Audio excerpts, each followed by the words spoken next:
A série Governos do Brasil República.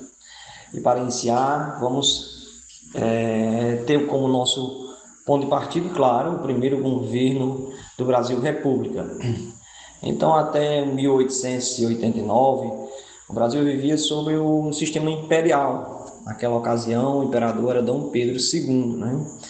Contudo, em 15 de novembro de 1889, aconteceu um golpe apoiado pelos cafeicultores que estavam insatisfeitos com o governo do Dom Pedro II e esse golpe veio surgir, a partir dele veio surgir a proclamação da República do Brasil. Quem liderou esse golpe foi o Manuel Deodoro da Fonseca, que embora fosse um monarquista, inclusive amigo do Dom Pedro, mas ele se aliou, né, aos republicanos e liderou esse processo que transformou, né, o sistema de governo brasileiro, tirando o Dom Pedro do poder e trazendo ao poder um governo republicano. Na ocasião, obviamente, o Deodoro da Fonseca foi colocado como forma de governo provisório para assumir o Brasil até que uma assembleia fosse convocada e feita uma nova Constituição e eleito um presidente para a nossa nação, né? Contudo, é importante ressaltar que o Deodoro entrou lá com esse objetivo, apoiado pelos cafeicultores, por boa parte dos militares, mas ao chegar ao poder, ele começou a ganhar apreço pelo poder e começou a postergar, a não convocar a Assembleia, né? Então, em 1889, ele chega ao poder no dia 15, né? E aí ele vai vivenciar o chamado governo da espada, né? Que inclusive a gente já não vai falar dos dois, mas o período, né, da República da Espada, mais precisamente, né? A República da Espada, ela é o período que vai ter tanto o Deodoro da Fonseca como o seu sucessor, que é o Floriano Peixoto. Então, nós temos o Deodoro como o primeiro primeiro presidente do Brasil República e também o primeiro da República da Espada. Por que espada? Porque foi um período que o Brasil foi governado por militares, né? O Deodoro da Fonseca, ele era um militar. Então, de 1889 até 1891, ele ficou no Brasil como governo provisório, né? Tentou a todo custo não convocar a Assembleia, né? E ficou governando de forma autoritária, perseguindo os monarquistas, né? E diante de várias pressões, né, dos grupos que tinham apoiado, né, o próprio os cafeicultores, os próprios militares. Então, quando foi no final de 1890, praticamente aí quase um ano, né, um ano aproximadamente, ele convocou a Assembleia para criar, né, um novo Código de Leis para o Brasil. E em fevereiro, né, mais precisamente no dia 25 de fevereiro de 1891, foi promulgada a primeira Constituição do Brasil República, né?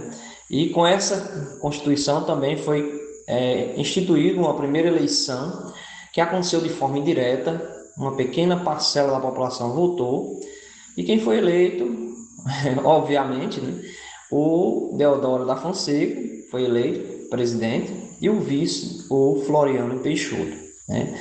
Enquanto governo, dentro do seu período governamental, o Deodoro da Fonseca ele instituiu algumas coisas importantes e que causaram alguns impactos. Primeiro, a bandeira atual do Brasil, que nós utilizamos, ela foi instituída pelo Deodoro da Fonseca.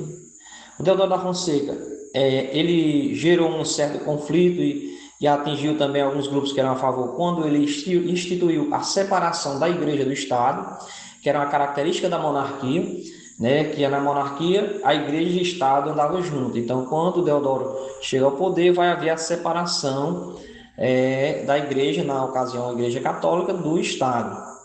E ele também criou o casamento civil, que não existia até então. Até então era apenas o casamento religioso. E, seguido disso, ele criou um novo Código Penal para o nosso país.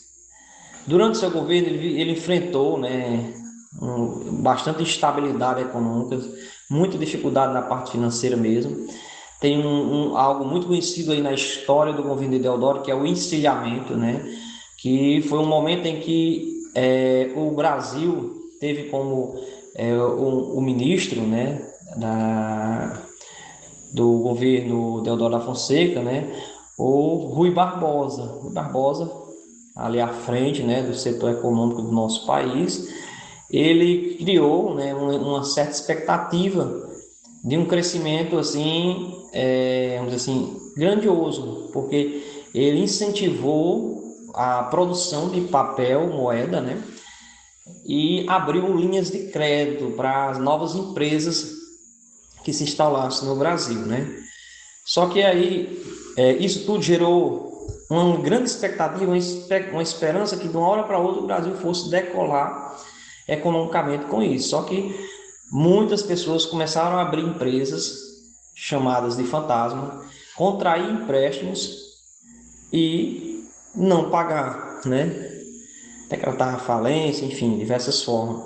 Isso foi fazendo com que os bancos se endividassem, somado ao fato de ter muito papel moeda. Nós sabemos que quando tem muito dinheiro emitido no país, significa que essa moeda vai ficando desvalorizada.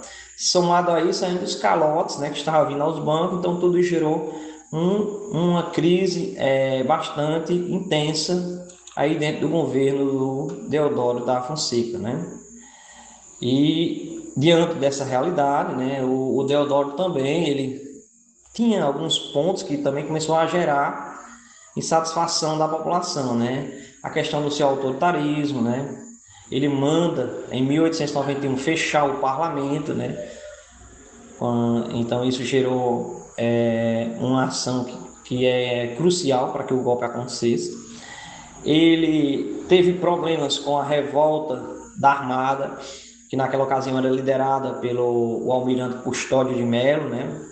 E ameaçou inclusivamente, né, pressionando o Deodoro para que ele saísse, né, ou ia atacar a capital do país. Teve o encilhamento que eu falei para vocês, e somando-se a tudo isso, ainda tinha a saúde do Deodoro que não estava muito bem, estava fragilizado. Então, para evitar derramamento de sangue, para evitar maiores problemas, o Deodoro da Fonseca ele não queria entrar em uma guerra civil. Então, em 23 de novembro, né, de 1891, ele passa o poder para o seu vice, o Floriano Peixoto, e aí será o nosso próximo governo a ser estudado no vídeo seguinte, né? E aí, pouco tempo, né, depois, menos de um ano aproximadamente, o Deodoro da Fonseca vai morrer no Rio de Janeiro, em 1892, né? E desta forma encerra-se a história do Deodoro, mas fica marcado na história do povo brasileiro como um governo, o primeiro governo republicano do nosso país.